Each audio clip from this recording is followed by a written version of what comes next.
Welcome to another edition of Expanding Mind.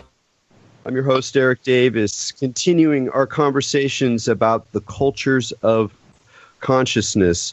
As folks who've listened to the show know, I earned a PhD in the study of religion, and I spent a lot of time thinking about the problem of religious experience. And there's a lot of things to say about the problems and possibilities raised by the topic of religious experience, which, concludes what we might think of as spiritual experience, not just talking about traditional religion, but about those extraordinary experiences that visit so many human beings today and throughout recorded history. And the question is, what do we do with these things? Because there's kind of a fundamental problem. On the one hand, it seems like people's experiences usher them into realms of reality. There's often a tremendous sense that what is being experienced is profoundly real.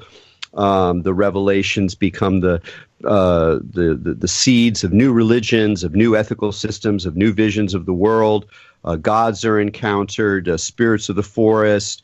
This material is incredibly vivid. There's no way to say that these experiences are light. In fact, they are some of the most important things in human history because they've really transformed the way culture and consciousness have unfolded over the centuries, over the millennia. But there's something kind of weird here because they're all so different. Can we really say that a Buddhist's experience of emptiness is the same thing as a Hindu's experience of Brahma is the same thing as experience of a Sioux having a vision quest, or a Taoist doing internal alchemy. So there's this tremendous range of experiences within human religious phenomenology. So how do they all fit together? Some people want to say that if you boil them all down, you get to one thing. What we'll be talking about in this episode is the perennialist view, that really there's just sort of one spiritual reality that people have different perspectives on. But increasingly people are like, well, maybe people are just making it all up. Maybe this is just a way that the mind kind of creates its own reality, that people use cultural expectations, the stories that are around in their own cultures, and then somehow they kind of boot up in this sort of virtual reality of extraordinary experience, which is we can understand neurologically or something like that. And that's an increasingly popular view, but it's also very unsatisfying. So we find ourselves between the classic Scylla and Charybdis, these two poles of our understanding of religious experience, and it's really quite a conundrum. And my current work involves thinking through this in a variety of different ways. And one of the central inspirations for thinking about this particular problem is our guest today, Jorge Ferrer. And he is a professor of East-West psychology at the California Institute of Integral Studies here in San Francisco. And he is the author of a couple of books. The most sort of revolutionary one came out in the early 2000s called Revisioning Transpersonal Theory, a participatory vision of human spirituality. And he recently just came up with another book that is carrying on some of the themes and taking them into new directions and with new twists and turns. And this book is called Participation and the Mystery. And these are scholarly books. They dive into academic debates about perennialism and participation and construction and inaction and all these kinds of jargony buzzwords that scholars tend to come up with as they get down into the nitty-gritty. But the core of the vision is both radical and, to my mind, extremely resonant, very, very worth engaging on a deep level because it allows us to navigate and to reframe some of the expectations and ideas that we bring to religious experience, whether we're trying to interpret our own experiences understand how they fit into the history of world religion, or if we're analyzing other kinds of spiritual phenomenology that we find records of, or in other cultures and other traditions. So it's a really vital way of thinking through these issues at a time in history when so many different views of experience, religion, and spirituality are all clashing and commingling in this marvelous and somewhat confusing matrix of postmodern globalist reality. So I'm very happy that Jorge decided to join us here on Expanding Minds. So with no further ado, Jorge, thanks for joining us on the show. Thank you, Erik, and thanks for giving this really great background and a very beautiful introduction to our conversation. So thanks so much for having me here. Yeah, absolutely. So you're a transpersonal psychologist, and transpersonal psychology really emerged, in the late 60s, early 70s, in a lot of ways in response to the extraordinary range of religious and spiritual experiences that people were having, partly through psychedelics, partly through meditation, partly through the turn to yoga. I mean, the countercultural religion was really about cultivating these extraordinary experiences. And so psychologists were going, what do we do with these things? Exactly. How do we fit them together? And so, but a lot of the transpersonal psychology of the early phase is what we call perennialist. And that's a term I'd mentioned before. And I'd just love to have you talk a little bit about what that perennialist orientation was and why it was so important for psychologists trying to think about these transpersonal states. Yes, thank you, Erik. We need to understand, like in the late 60s and early 70s, when transpersonal psychology was born, it was born out of as you mentioned, out of the confluence of at least like three distinct currents. One was like a Western psychology, in particular humanistic psychology, the work of Abraham Maslow and Carl Rogers and all these people, and also the depth psychological tradition on the one hand. On the other was like, the counterculture of the 60s, and with that, all the psychedelic experimentation. And then the third current was like the entry into the West of, a tremendous influx of Eastern traditions.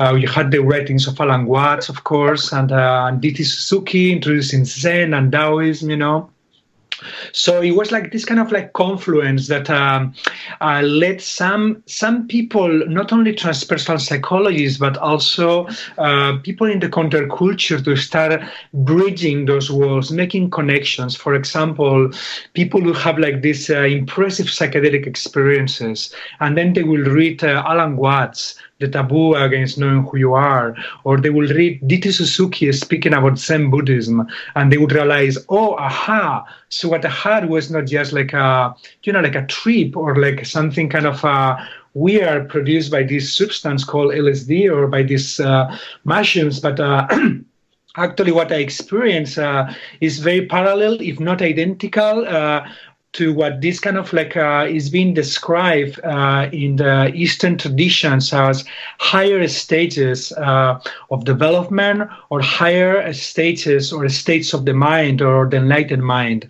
So that was one of the confluences. And the other very important one for this kind of like perennialist understanding that was emerging at that time was Abraham Maslow equation between what he called the peak experience, right?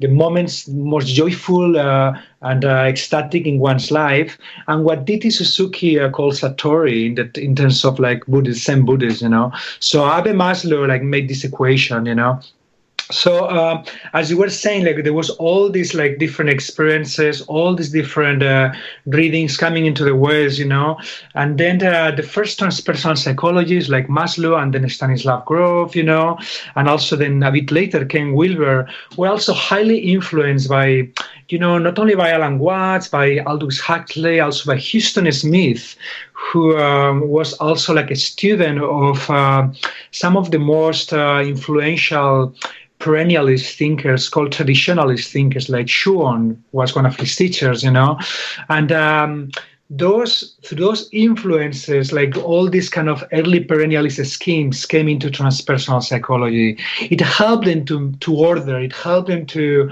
like put some order into all those different experiences. For example, this idea from perennialism, excuse me, that traditions are very diverse at the exoteric level, at the level that is kind of like more institutionalized, less mystical, But as you go more mystical, as you go more esoteric, as you go to the mystical flame or core of the traditions, then they start kind of like coming together, as if they were, as I don't know if you to use one of the traditional images, like different kind of like pathways, coming from different places at the base of a mountain, but they all reach the same peak.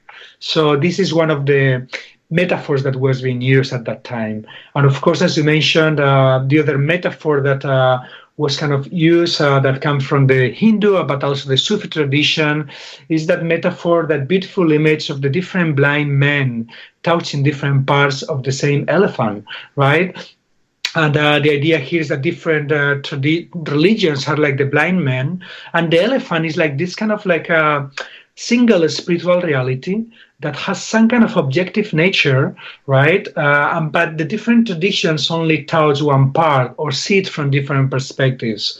So some of them, they say, oh, it's like it's like a trunk, some it's like these big ears, and so forth. So I can go on and on, but I'm gonna stop here to see if you want to ask more particular questions about this or take it in a different direction. Sure. I mean, one of the things that I've always read about perennialism is I've also seen it in a sort of historical context itself, where at the end of the 19th century, with the First World Parliament of Religions, yes, everyone starts to realize that the future is a global future, and that there are many different paths, and that if we don't come up with some way of connecting them, of having a peace between different traditions, then the global future is going to be even more difficult. So there was a huge movement at the end of the 19th century and the early 20th century to come up with sort of global ways of thinking.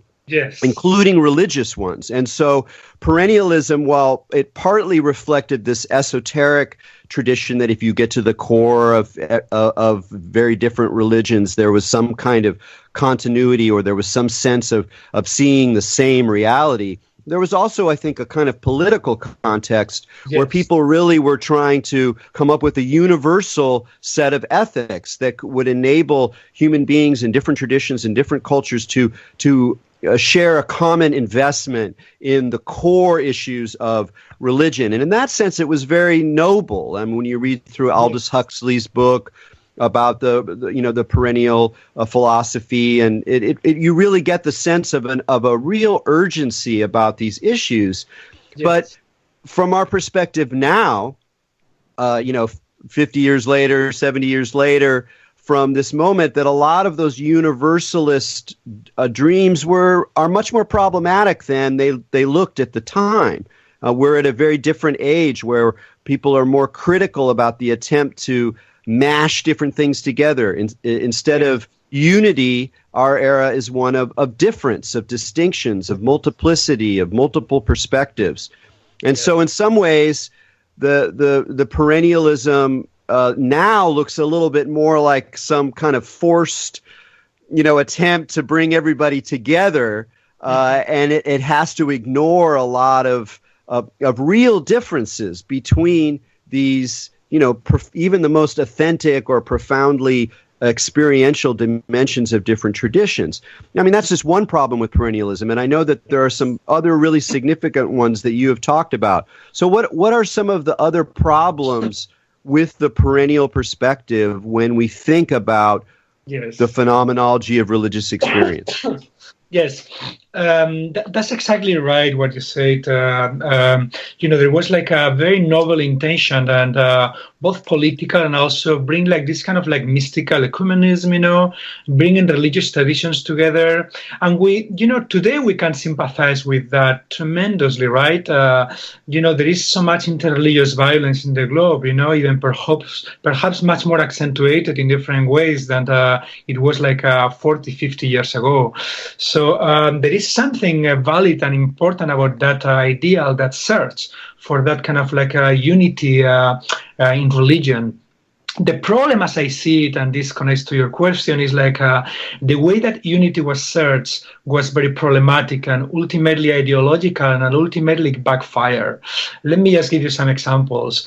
You mentioned the Parliament of Religion, I think it was in 1893, where Swami Vivekananda, gave his famous speech, presenting Hinduism, or in reality, a neo-Hinduism, like a new version of Hinduism, or Neo-Advaita Vedanta, as the universal religion, as the religion that could include all others. And he was trying to do that in this ecumenical spirit, But of course, like when you have this religion that includes all others, but not vice versa, there is a problem. You are creating a hierarchy, and this is what all perennialist projects ended with. These hierarchical gradations of traditions, and and this is something that is, as you know, you're a student of religion in Rice, so the tremendous diversity of hierarchical rankings of traditions offered by all religions, and very often within a single religion, for example, Kukai from esoteric Buddhism, Shingon Buddhists, could arrange all rival schools, both Buddhist and not Buddhist, in a hierarchy, and his own esoteric Buddhist was at the top. That's what Swami Vivekananda did. That's what the theologian Karl Rahner did when he said, well, all practitioners from all other traditions are, although they don't know it, anonymous Christians. Well, if you ask a Buddhist, they would say, I'm not an anonymous Christian. I'm a Buddhist, and I don't believe in a personal God, right? So all those projects, despite how well-intentioned they were ultimately ideological, and they would also be promoting in a more or less conscious way one favor a spiritual tradition to the top. I call that spiritual narcissism. Spiritual narcissism is the unconscious or unconscious tendency to privilege one's own spiritual choice or orientation above all others. And all these perennialist kind of schemes and understandings, they led to that. And still there is something valuable and valid in searching for that kind of unity, right? That kind of glue that brings us all together. But here I follow the Sufi mystic Rumi, said something that stick with me. He said, perhaps you have been looking in the branches what you can only find in the roots. And this kind of was important for me because, of course, Rumi was talking about something different, about finding the deep root of your being, as he spoke in other of his poems, But in a way, the way I see it now is that unity cannot be found in the mystical branches. I see the different religious traditions as branching out of the same generative, creative root, that we all participate, where we all belong to the same species. We all have this creative energy of life, within us, but then that creative energy, through history and through tremendous amount of contextual historical variables, manifests and branches out in different directions that provide different existential solutions to the problems of the human condition, to human suffering, to alienation, to disconnection from nature, from that energy, from the cosmos, So the different traditions, I see that they go in different directions, providing different solutions. And it's a mistake to reduce them or to kind of put them in a ranking holistically, All traditions have something to teach to each other. All traditions have something to learn from each other, and that creates a more, I would say, more symmetrical and more fruitful arena for the encounter of traditions. Yeah, what's interesting is that you can really understand this difference by thinking through some of these core analogies or metaphors that people use. For example, you mentioned the classic one, many paths all lead to the same mountain. But already with that image, we have a hierarchy of ascent. Yes, there are many paths from the different valleys, but they all go up.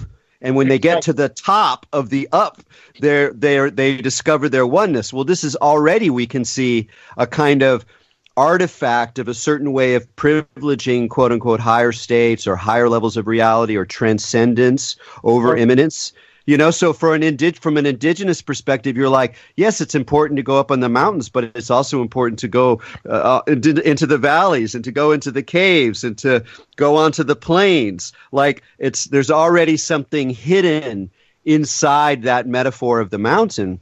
And of course, from what you're saying, it's not that many paths lead to the same mountaintop. It's that there are many mountains. Correct. And maybe you get up to the top of the mountain and you can see the top of the other mountain and you can wave, but you know, and you're on the same planet, but it's not the same mountain. So it's really quite a radical vision because it's not just saying, however, that everybody's just kind of in their own little cultural universe. That's the difference, is that you're saying that these experiences are real, that there's an element of co-creative reality making that is going on in these different traditions. It's not just that they're like running through little rituals and then they're having imaginative experiences that are just based on their expectations. They're just sort of hallucinating these experiences. It's that the reality itself is able to grow and co-create with us and through us in these different directions. Mm-hmm. Exactly. Yeah, this is the core insight of what is called in philosophy a participatory epistemology. The idea that, scientists tell us that, right? That we have molecules from the Big Bang, that we are at essential part of the cosmos. We're part of the cosmos. The creativity of the cosmos, whatever it is, in whatever way we understand it, is blooming through us, so we can kind of participate and we kind of like co-create with that kind of like generative energy. And this is also connects with your, spatial metaphors, because I think you are completely right. The problem with those metaphors is that like they kind of already privilege this kind of transcendentalist kind of understandings of the spirituality, going up, transcending, leaving behind and below, what is what we leave behind and below? Earth, the body, and women normally, in all the patriarchal religious traditions, and sexuality, of course. So I'm a big promoter of what I call like this also embodied spirituality, in which like we are kind of like inviting the fullness of who we are, not only kind of a heart chakra spirituality that has defined prevalent trends in many traditions, the cultivation of the peaceful heart, of the subtle states of consciousness, of absorptions, of contemplation. All of these are things that are really beautiful and important. But if they leave the body and sexuality behind, we're also leaving the earth behind, and we're leaving so many essential dimensions of ourselves and our life behind. And that is obviously problematic from a contemporary perspective.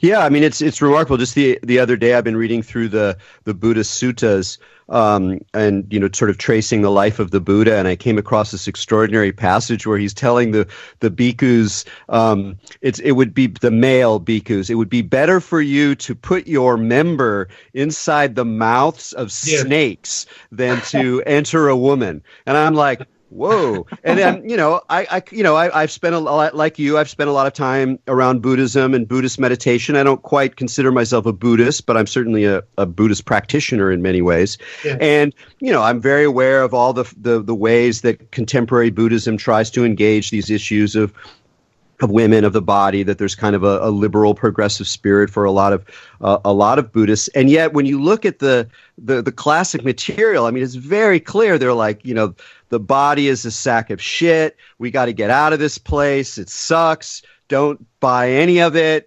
Stay away from women. I mean, it's so ascetic. It's so harsh. And in a way, like there's all of this kind of elaborate justification over the years, as Buddhism, of course, changes really dramatically. Zen is not at all like early, or what we call Theravada Buddhism today, just to take one example. But at the same time, it does feel like even with Buddhism, which is such a, in many ways very much associated with liberal progressive values of the body and women and the environment, et cetera, that if you really look at it, you're like, wow, it's coming from a very different source. And you're, in a way, asking us to be more upfront with the dangers of paths that are based on this transcendental desire to escape the body and escape earth and escape death, escape women, if for men, and to be really like, look, this is part of the tradition, and we may have to, even turn away from some of those states. One of my favorite parts of your new book is you have a revision of the Bodhisattva vow. The traditional Bodhisattva vow in Buddhism is like, I'm such a great meditator that I would actually be able to achieve nirvana and get off the wheel of reincarnation and rebirth. But I'm not going to do that until every other being achieves this state as well. I mean, it's this great kind of saint-like vow that Mahayana Buddhists take. And you have a different version of it that involves the kind of lure of higher states of consciousness, of these states of absorption, of tremendous clarity, of the witness consciousness, and all of these really extraordinary experiences that are available to us. But you have a way of kind of reframing them. And I just love to hear you talk about your new Bodhisattva vow. Yes, thank you. Sounds like I hope it doesn't sound inflated, to revision something as the Bodhisattva vow. But for me, it's important. It's really, I just want to be very personal here because, as you know, because we have talked, I spent like 15 years in Buddhism. I have a lot of respect for the tradition, even though I'm also critical, especially about those aspects that you were speaking to, And of course, the tradition, as you mentioned, is reconstructing itself today, not only in the States, but even in Asia as well, in towards more embodied understandings, I've been like in workshops or classes in which, a Buddhist teacher would work with someone from Gabriel Roth's School of Static Dancing and would kind of dance the paramitas, talk about embodying Buddhism, right? And this, of course, is still happening mostly in California, but I think it's going to be extending, I also met like this Buddhist nun in Barcelona from the Tibetan tradition and lineage, legitimate Buddhist nun who is working with ayahuasca, or was working with ayahuasca, and so that the students, they could like through visualizations and ayahuasca go deeper into the Buddhist path. So there is so much going on in the Buddhist tradition that is very exciting. So that being said, my revision of that vow comes from my own personal history. I was in Buddhist for many years, and I was like at some point, like at least believing I was kind of like getting some sense of glimpses of liberation in meditation. I was doing long retreats. I was talking with teachers. I felt I was like getting some really real glimpses of what is called emptiness, the codependent origination in experiential felt sense, compassion, discernment, all those beautiful Buddhist spiritual qualities was starting to unfold in my experience. And at the same time, I was very aware that there was other dimensions of my being that they were still, they needed to work, they were more alienated, things around my sexuality and my body, and I realized how easy it would be at that point to not easy, but how tempting it would be to go fully on into that liberation of the conscious mind, of the mind unconscious, and then I realized the danger because, normally we feel so identified with our conscious mind, right? So if we achieve a liberation there, the danger is that we believe that we're fully liberated when actually other dimensions of our being could be still very alienated. And you see this problem, of course, in many genuinely enlightened teachers in many ways, who had like a lot of interpersonal, sexual, problems with the students, the typical sexual scandals of the gurus, and we could, its situation is different, and we need to look case by case, of course. But I think in some cases it's very clear that some of these people, they reach certain forms of awakening in their consciousness and mind. But in other parts of themselves, they were quite underdeveloped or not so awake. So with that in mind, I propose like this revision of the Bodhisattva vow that I call the integral Bodhisattva, in which the conscious mind renounces its own full liberation until the body, the heart, and the primary world, the instinctive world, can be free as well from alienating tendencies. So that's kind of like the gist of it.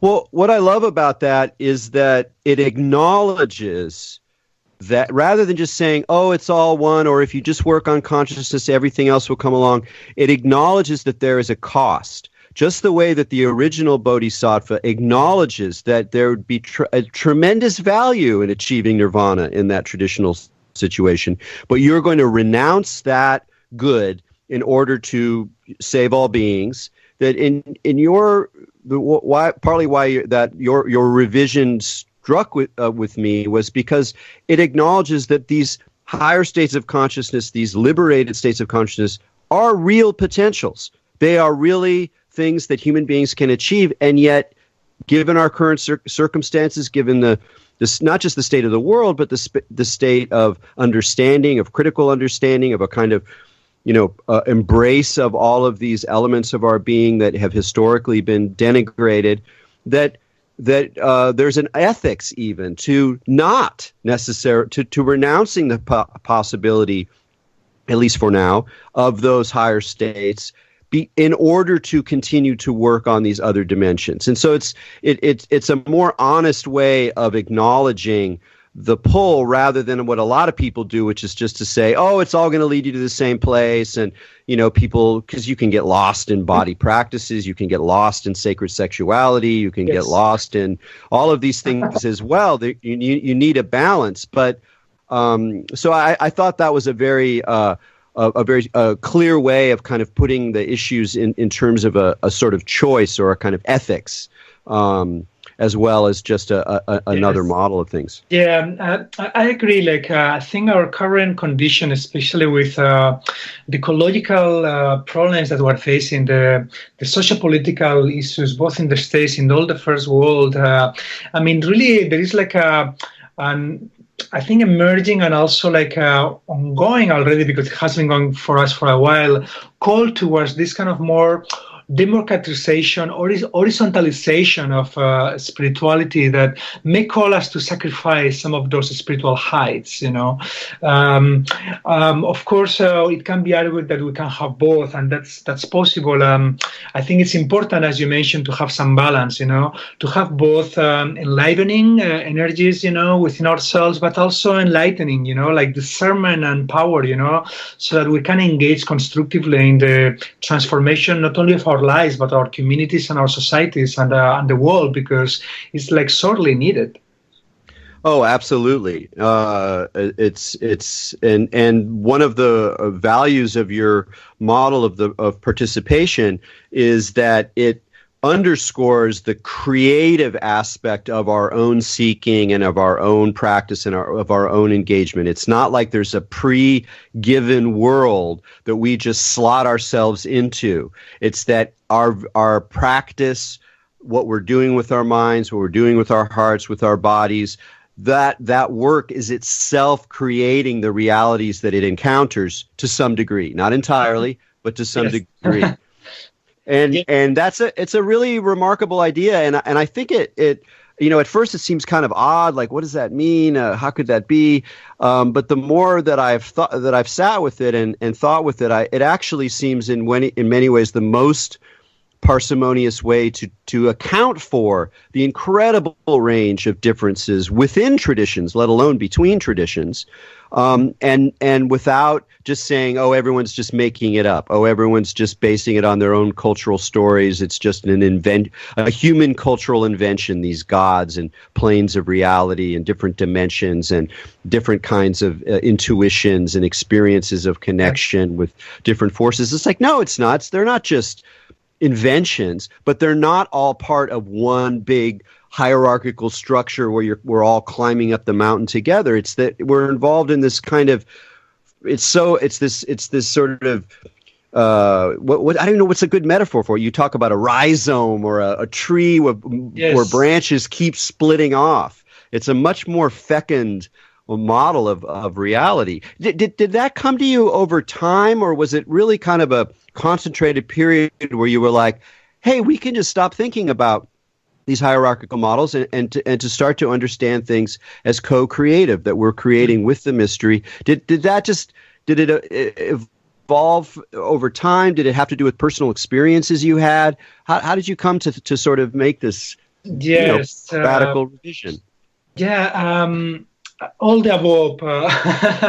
It has to do with personal experiences, also with a lot of reading, and also with,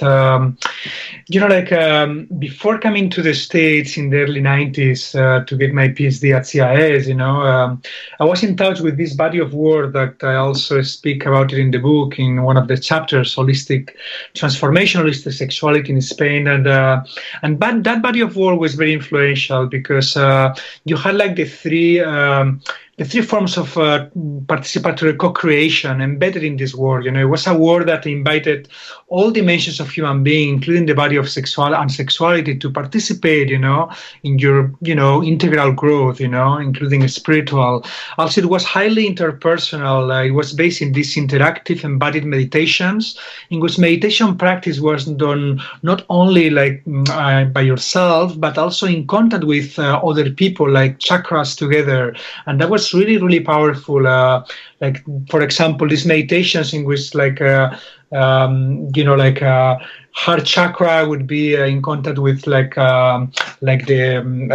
hara chakra and things like this, very powerful. And then also there was this sense of transpersonal co-creation. There was this creativity at play through all those practices, that would lead different people in different spiritual trajectories.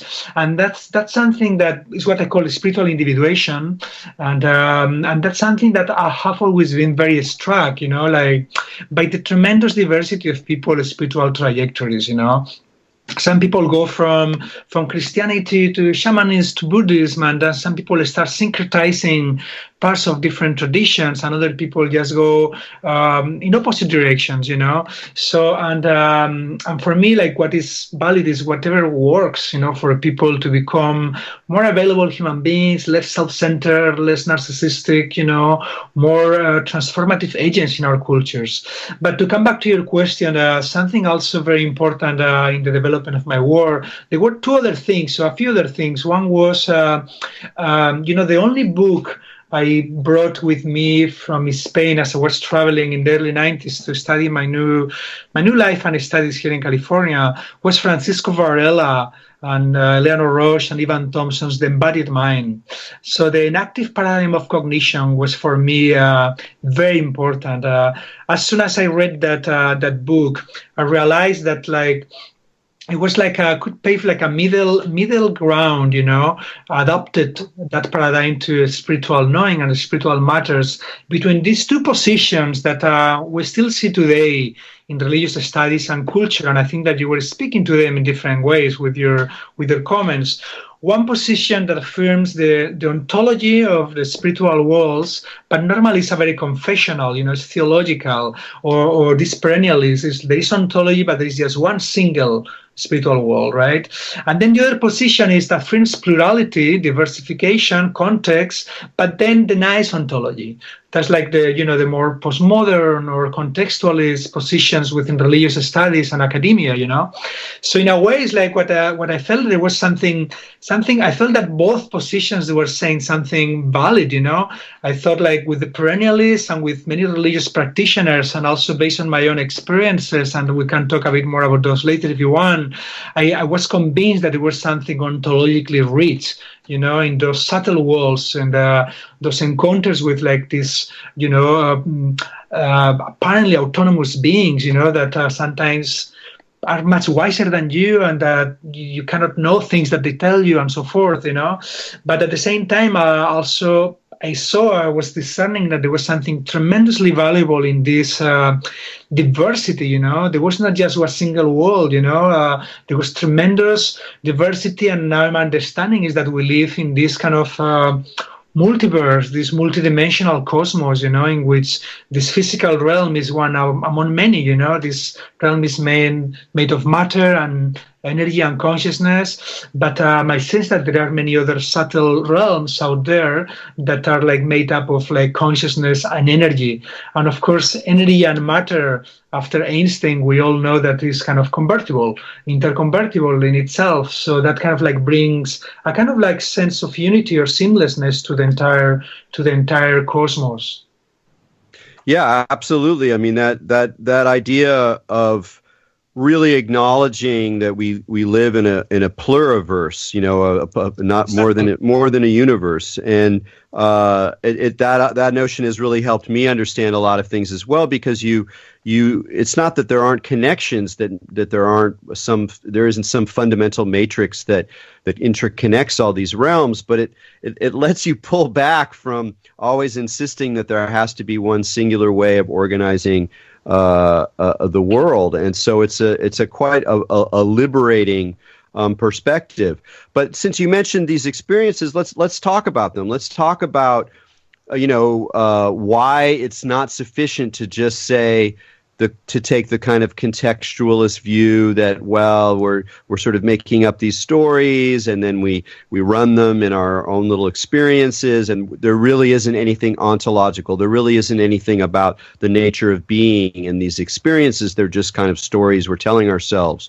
Mm-hmm. And you're saying, no, there's something insufficient about that, and it's partly based on your experiences and the experiences of others. So what are some of those things that have pointed beyond that view? Sure. Thank you. Of course, there is tremendous amounts of reports, from practitioners in the different traditions, of encounters, But for me, there is two phenomena that kind of like, I think, really challenge like this kind of like materialistic, scientific, naturalistic understanding of religion, and I really think like more than suggest the existence of something ontologically autonomous and rich, in however you understand that out there in those walls. And I think both of them has to do with entheogenic psychedelic evidence. And I discuss both of these phenomena in the book. One of them comes from the research from Stanislav Grof, but also from any kind of like systematic psychedelic research, in which this is the phenomenon that I call transpersonal access to cross-cultural symbolism, in which like practitioners sometimes with no knowledge of religion, like completely secular, or for example, Christian people that have never, studied Buddhism or Kabbalah, they would have like experiences of, for example, the tree of life, the Kabbalistic tree of life, or Tibetan Buddhist mandalas, but they would not only saw those images, but they would completely have a tremendous esoteric understanding of the different archetypal principles embedded in the tree of life, for example, or the different meanings of the different colors and parts of the Tibetan Buddhist mandala, something that even some students of religion, wouldn't be able to say from the tip of their hat. So how to explain that? And more systematic research needs to be done about this phenomenon. But for me, was like something really, really important. I did like the training in holotropic breathwork with Stan Grof in the early 90s, and also through my own experiences with teacher plants and entheogens, I have some of those experiences, some of those encounters in which like I encountered beings that I only later could recognize who they were in the traditional iconography, religious iconography, but they were completely surprising, and my previous studies and understandings had not prepared me to either expect them or to understand them. So that's one.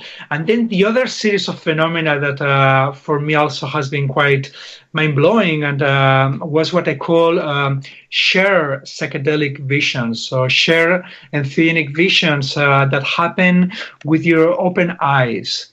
Erik, could be very easy from scientists, from materialist philosophers, to dismiss, the cognitive, the epistemic value of psychedelic visions when we're talking about someone with their eyes closed, in an ayahuasca ceremony or an LSD ceremony, and of course, they're going to say, well, they're having private hallucinations, their brain hallucinating with this drug.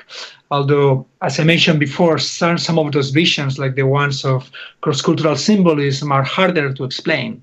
But it is much harder to dismiss, as private brain hallucinations when like 2, 3, even 4 people are seeing with their eyes open the same visions, the same phenomena in the external world. For example, like the energetic dimension of reality, like different vortexes of energy, different colors, they can contrast with each other.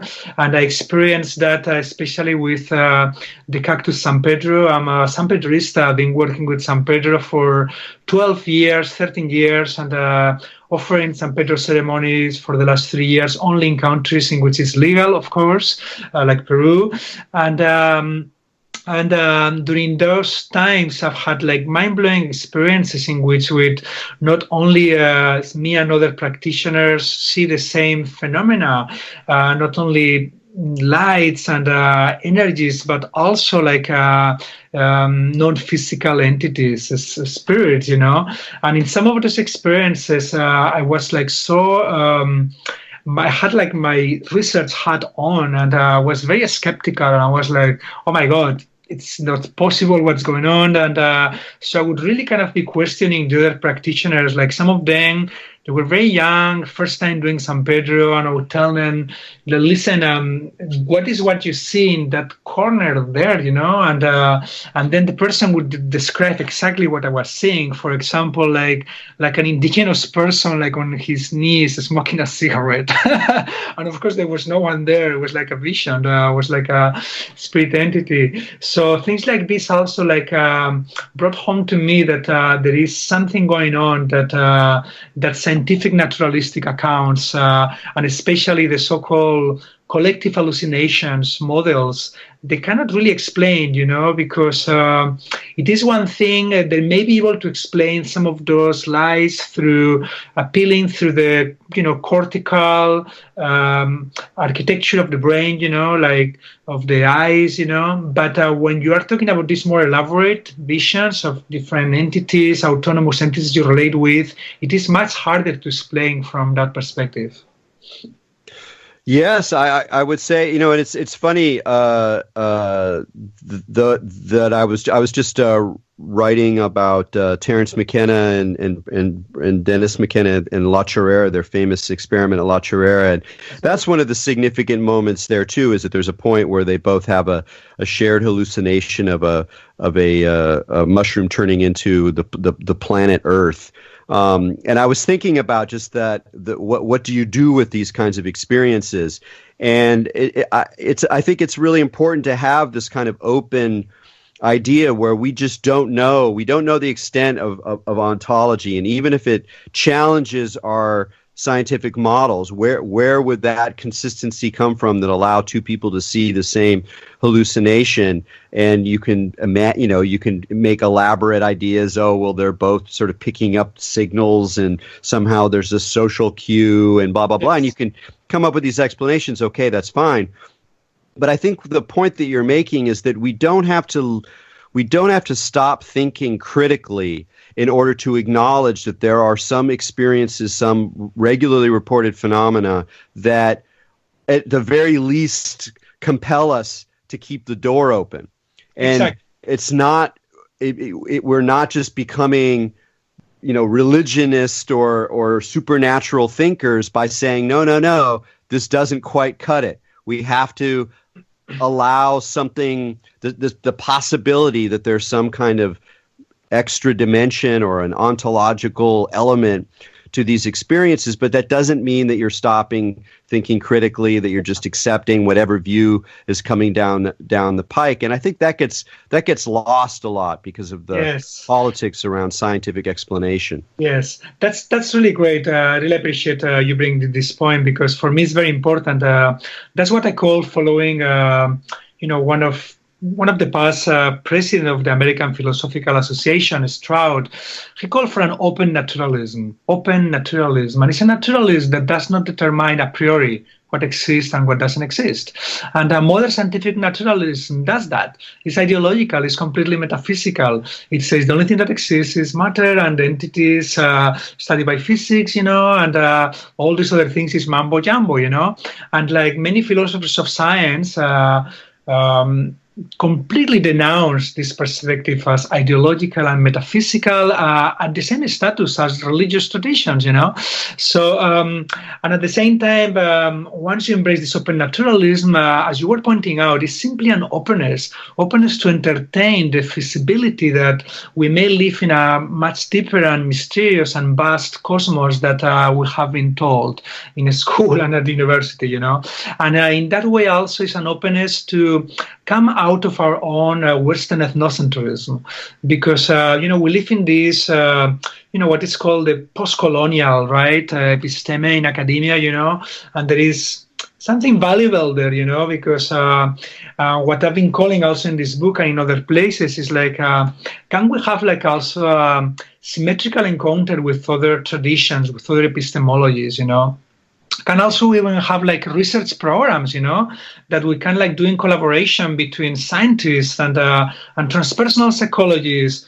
and perennialist thinkers and indigenous healers, And can we like do some kind of research in which we bring all our paradigms, all our perspectives, or scientific naturalism and different religious epistemologies and indigenous understandings to try to make sense of a variety of phenomena. And I think that is in that encounter that is both critical and open and embraces both kind of insider and outsider perspectives, and scientific and also kind of like spiritual perspectives. I think it's in that encounter with the power and the promise and the possibility is.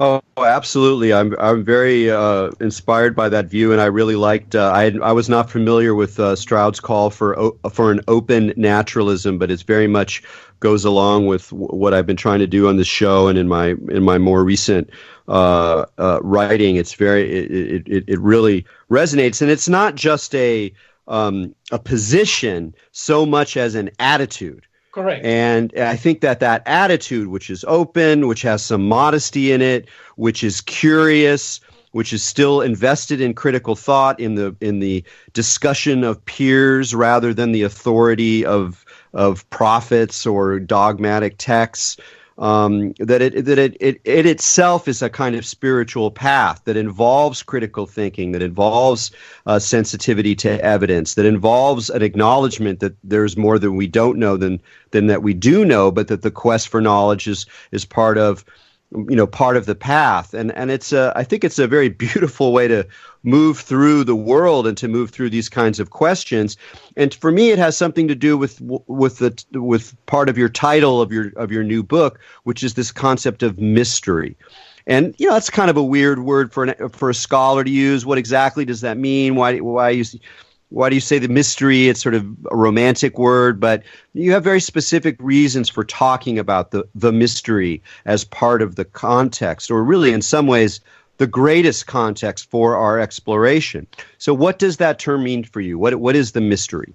Yes, part of my project and this connects with how we began our conversation. We began our conversation with valuing, but also critiquing like this kind of like, perennialist and neo-perennialist models that they were trying to honor all the diversity of spiritual traditions. And at the same time, we talk about how they would, backfire. They would come back to this kind of ideological understandings, So part of my project has been like, how can we talk about, the unity and diversity of a spiritual tradition, while minimizing, if not avoiding, sectarianism, right? While minimizing, if not avoiding, those kind of hierarchical gradation rankings of traditions. So, I came to the conclusion, and in the postscript of my book, I'm very explicit that avoiding sectarianism, it's impossible in Western linguistic discourse. Whenever you affirm something, you deny the polar opposite, or you value it less. And Jacques Derrida has been a great teacher in that. It's almost impossible to move beyond this kind of hierarchical binaries. I think it's possible to transcend that kind of hierarchical thinking in the territory of experience and in our relationship with others, in the way we dialogue, in the way we learn from others, in our attitudes, and that's what I try to do with the term mystery. The term mystery tries more than to affirm that the ultimate principle is mysterious or is this or that, tries to evoke this attitude of humble respect, for what is unknown, and so far it's all terms has its problems, and there's no single term that can do the trick. But basically, for the mystery, I mean this kind of like creative, generative force, with which human beings, through historical processes, we enact, we bring forth, we co-create all those spiritual ultimates, all those spiritual walls, and something important here is that in alignment with the enactive paradigm of cognition, that Francisco Varela and others put together, I affirm that there is a no duality of the mystery and its enactions. As soon as you say there is these enactions like the Tao, Sunyata, Brahma, and God, and there is something behind that is mysterious, you create the hierarchy. Right? You already like this supra ultimate, that it's kind of like, but if you affirm the non-duality of the mysterious in its enactions, in the same way that, a human being is his or her actions, whether they're energetic, emotional, contemplative, physical, I would say the mystery is its enactions, and in this way, it's a way that you minimize like those kind of like interreligious hierarchies, There are other ways, other elements in my work that also support that dismantlement of interreligious hierarchies, but I'll leave it here at the moment. Yeah, that's. I think it's a marvelous way of approaching things, and it's really gets to the heart of it, particularly with scientific naturalism or scientism, where that the idea of acknowledging mystery and acknowledging that we ourselves are part of an unfolding, creative cosmos, that we are active participants in this, really rubs against some of the desire to expunge the obscure and to take away the sort of authority that's grounded on revelation and whatever. So it's a very, very old battle that's been going on in the West anyway for centuries, and it does feel like there's a kind of rapprochement that involves a kind of critical embrace of mystery, of recognizing that there is this sort of context that implies a kind of unknowability. But it turns out, I'm looking at the clock, I think we're going to have to end it there. So, yes. Jorge, thanks so much for joining us on Expanding Mind. Thank you very much, Erik. It has been a pleasure, and you're such a gracious interlocutor, and I'm very appreciative of the conversation. Thank you. Great. Thank you very much. Once again, Jorge's new book is Participation and the Mystery, Transpersonal Essays in Psychology, Education, and Religion. So until next week, keep your minds open.